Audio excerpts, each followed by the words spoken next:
Welcome to the Create More Value podcast, sponsored by Fortuna Advisors, the boutique shareholder value improvement advisory firm.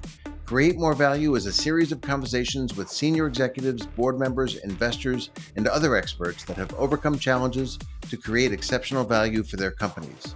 There are many ways to drive value, so we cover a wide range of topics. I am the host, Greg Milano, founder and CEO of Fortuna Advisors, and I hope you enjoy the conversation as much as I did.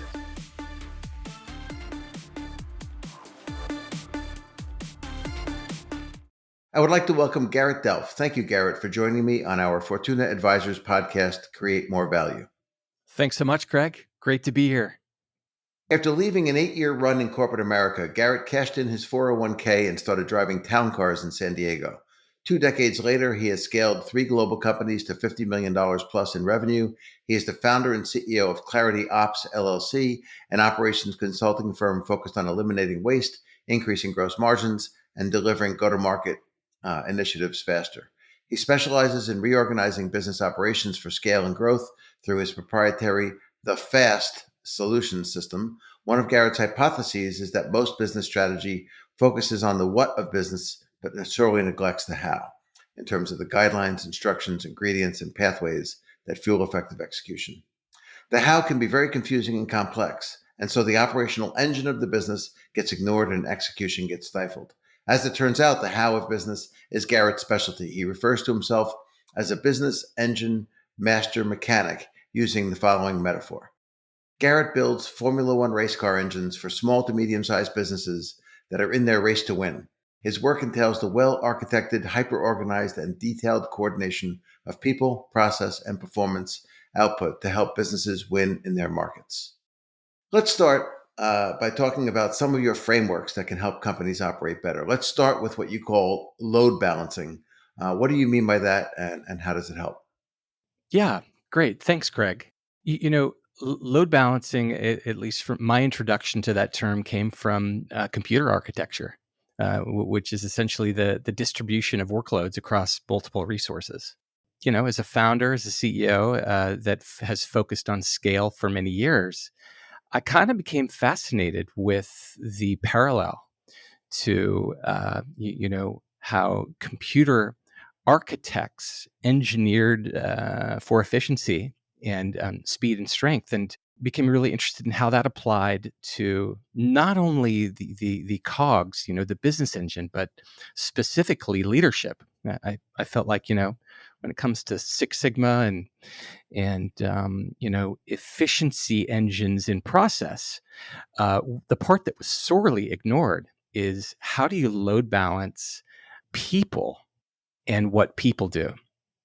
And so that's sort of, at a high level, what I think what businesses often do is they find great leaders and they overload them in a whole host of different ways. And the result of that overloading is poor performance, burnout, inefficiency, loss of control. And so, I began to really put my heart and mind into how can you, through architecture, load balance leadership. And as it turns out, I came up with a framework that works really well and is fairly simple. You want to tell us how that framework works? Yeah, happy to. So the framework I designed, it's called the Quad Core Management Framework, could be substituted with leadership framework. And, Greg, we know in business, lots of moving parts, but I distilled it down to kind of 4 main categories that I see repeat time and time again in business. And they are strategy, maintenance and support, process, both process management and process building, and project management. And as I looked at these 4 areas repeatedly, I saw a lot of convoluting, asking a leader to do them all, or 3 or 4 of them. And again, going back to overloading, burnout, distraction, all these things. And so I personally put my own money and time into testing my own theory. And I began to take strategy and put leaders only in a strategy lane and require that they stay focused there. And of course, there's always provision to flex and make exceptions. But in general, these were the rules. If you're in strategy, you stay in strategy. And then if you're in maintaining and supporting people, then that is your job. You maintain and support people. And then the same is applied to process development and process management. And the same is applied to project management. And the really, Greg, the results were astronomical. It really was almost like a magic pill. And I've taken that framework and taken it to now in my consulting business into those that I serve. And it really continues to be this amazing strength. Hmm. And the outcomes are wonderful. Oh, that's really great. That's really great. So another one that you talked about, you referred to as P3. Yeah. First of all, what are the three Ps, and tell us about that? Yeah, happy to. So P3 stands for three Ps, what I believe are kind of three pillars to any business: people, process, and performance. And they actually do go in that order as they cascade. I think many of us would probably believe that great businesses are built by great people. Rarely is does a business become great and not have in its arsenal, in its foundation, really amazing people. And I think in order to build then very responsible of a business to focus on what great is when it comes to people, and then architect great. And Mhm. so that first pillar is people, and some tools I highly recommend are defining things like core values. Yeah, just as a foundational component. What do you believe? What do you value? And how will that distill into everything that you do? Things like, and I know this may sound like absurd and basic, but it is often sorely missed. Define job descriptions. Job descriptions are they're like the DNA in the seed of any tree or plant. It's all of the critical path instructions that define the outcome. And so really investing in job descriptions for what people do collectively, vertically and horizontally in the org. Obviously, the org chart, super important. Some other things when it comes to people, I think are just vital, are career paths, where the business demonstrates to the great people they hire, we actually have thought about helping you grow, get a better title, make more money, and learn more. So there's more under this people pillar, but the idea here is you demonstrate to the people that you, through care, that you've been planning for them. From there, you get into process. And my philosophy and hypothesis about process, which again is often really sorely ignored, is people need instructions. They really do. They need guidelines. And I think one of the biggest lies I have read in books, heard on podcasts, and touted on LinkedIn is hire great people and set them free. Maybe at the strategy level, that can become very valuable. Anything below strategy, most of us, we need instructions that guide us to the end result and produce the outcomes the business needs to win. And so process, I believe, is the play. And then from there, you get into performance. And performance is the result of caring for all the people and architecting that care, giving them process to follow, and then measuring ultimately what they execute on through performance. And not only measuring, but holding the team and the people accountable in a respectful way, but making sure that the business is on track to do what it's supposed to do.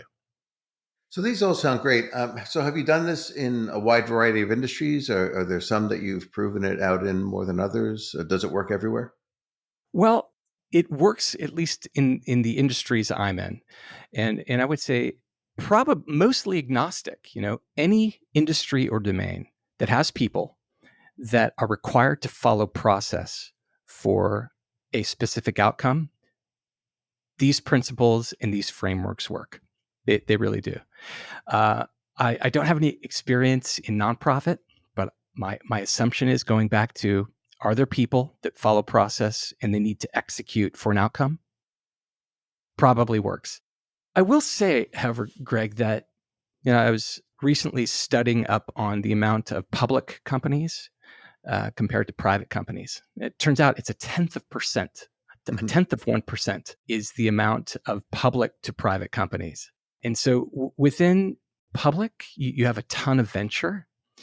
And or even, I guess, in private, you have venture too, even angel. And so any business that has a ton of money up front to give them a long runway to burn capital, these probably would not apply.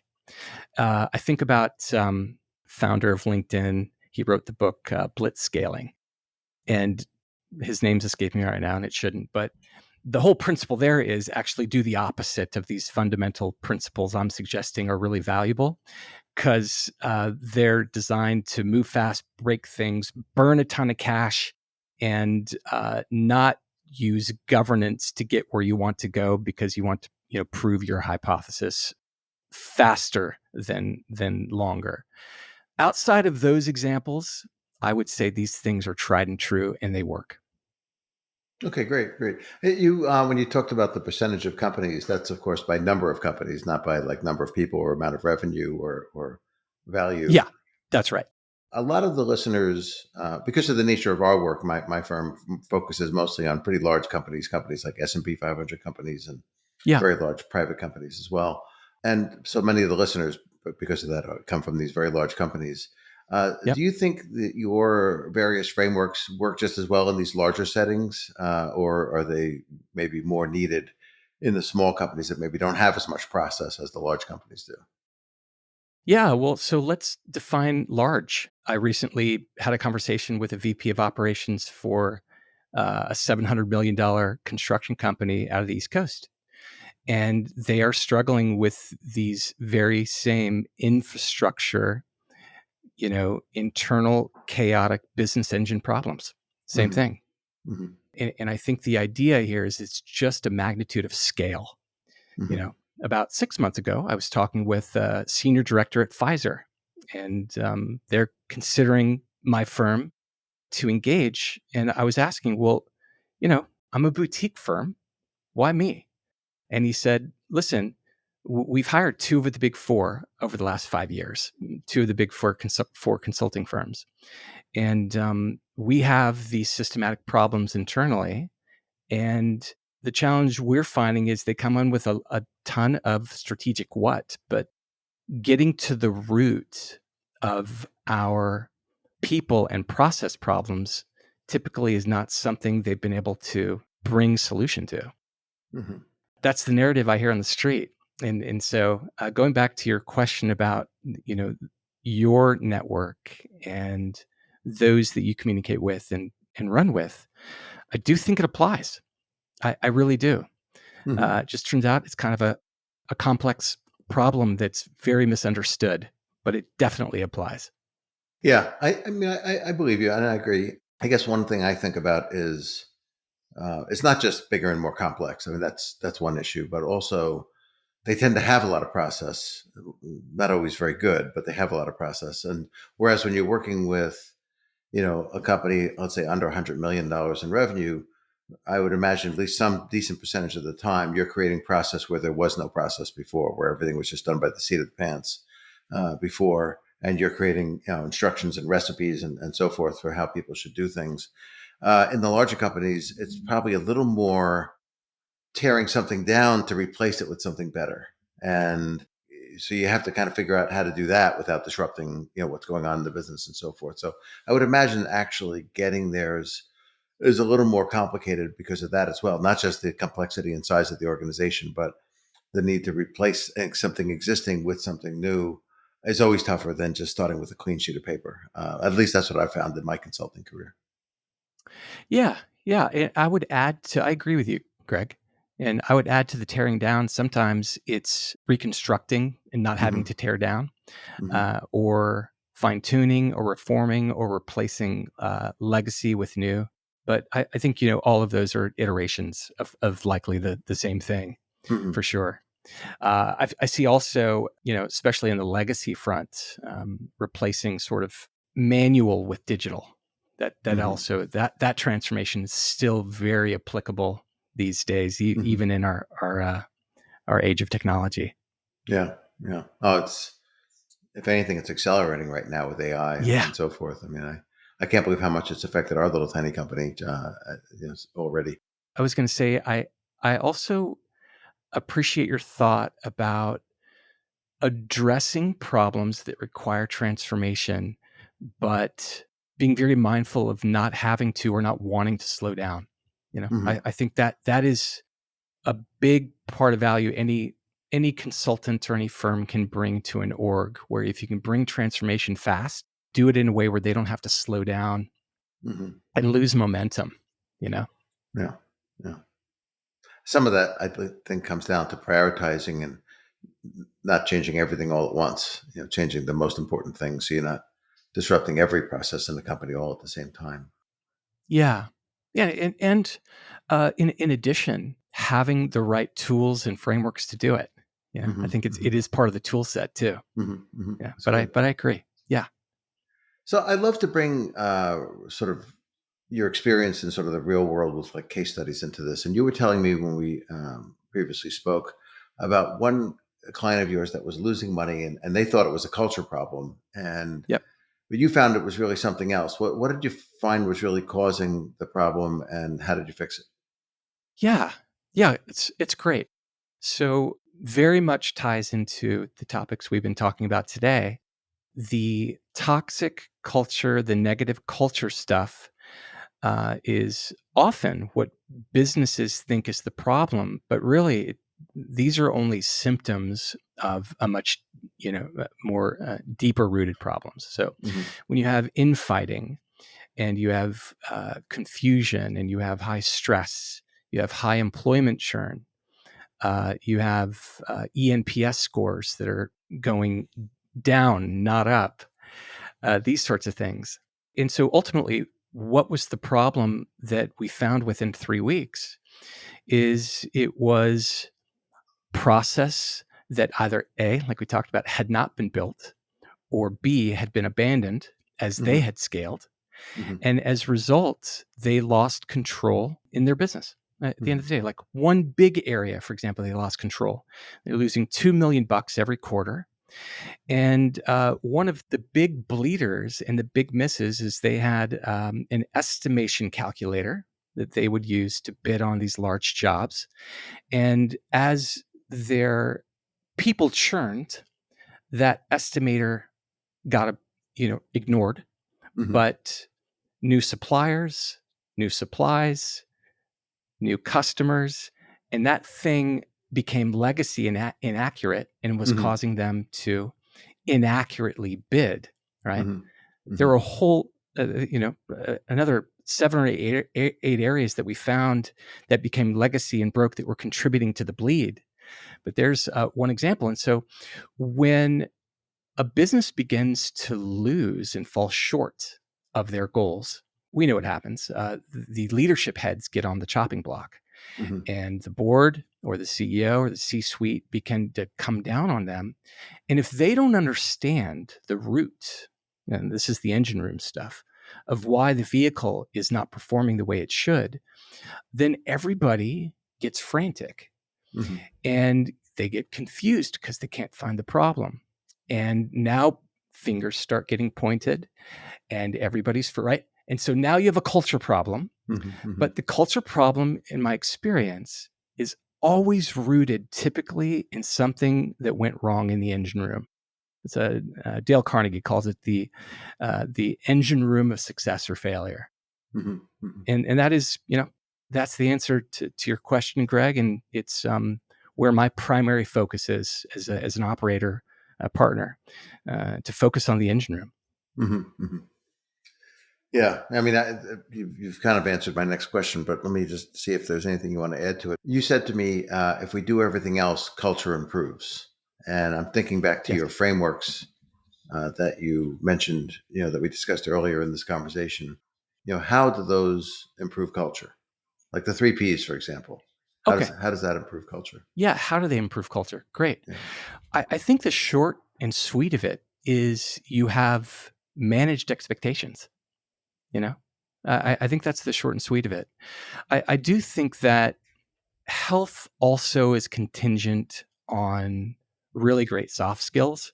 I have an acronym I like to use when we engage, and it's called, leadership should eat a slice of pie every day. And Mhm. pie stands for professional integrity and empathy, or EQ. And so I think, balanced with these planning mechanisms, which are rooted in P3, is good old fashioned being professional, but balancing that with integrity, being honest, don't be a liar, don't be deceitful, have ownership, be accountable, and also have empathy and walk a mile in the shoes of the people that you lead and Mhm. give them grace and be Mhm. respectful.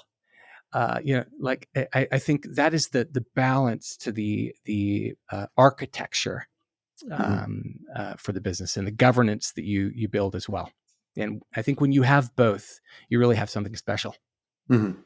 That's great. That's great. I've got one last question for you, and it's a little down a little different alleyway. You've successfully founded and run businesses, from the inside, and you've also Yeah. effectively advised leaders of businesses that you're not inside of.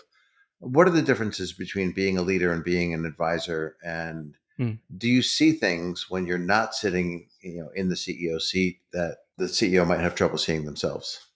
Yeah. It's such a great question, Greg. And I just, I've never talked about this, so I'm kind of excited to answer the question. I really love being in the advisor position because I've spent so many years on the other side, Mhm. and so having now been on both sides of the fence, I think when you're in the C-suite, when you're founder CEO, you are so close to your business. You are in the middle of the forest and you're so inextricably tied to everything you're doing. It's really difficult to get outside of yourself. Mhm. And I think that is the value of having trusted board members and advisors who can come in, and they have the luxury of not being emotionally and sometimes Mhm. physically attached to the business, you Mhm. know. Mhm. And there's just this very tangible amount of clarity you get when you get to sit on the other side of the fence. What I do think is important there, however, is that whoever that advisor is or the board members are, that they have subject matter expertise and they have walked in those shoes as well, so they can have empathy and understanding as well. Mhm. But yeah, I'm reminded of the power of team. To have both sides work together for the greater good is a really wonderful, wonderful thing. Yeah, no, that's great. That's great. I mean, from my experience, I couldn't agree more. I started my career inside of companies. I was an engineer originally, and then Oh, you worked in were? Yeah. business analysis for a large company. And then I, became a consultant, and then a banker, and then a consultant again. And Okay. I find that, first of all, I think having had the experience inside the company is unbelievably valuable. It helps you to see Yeah. things that people who've only ever been advisors sometimes struggle to see. Yeah. But I do think that it's hard when you're inside a company to always really see what's going wrong and why. And the beauty is when you're an advisor, you can ask all the internal people their views, so you do get that input, but you have a clarity of vision. And I guess my what I've always tried to do is to look at the financial performance through various different lenses, and then listen Mm. to what people say they think is wrong, and try to marry it up.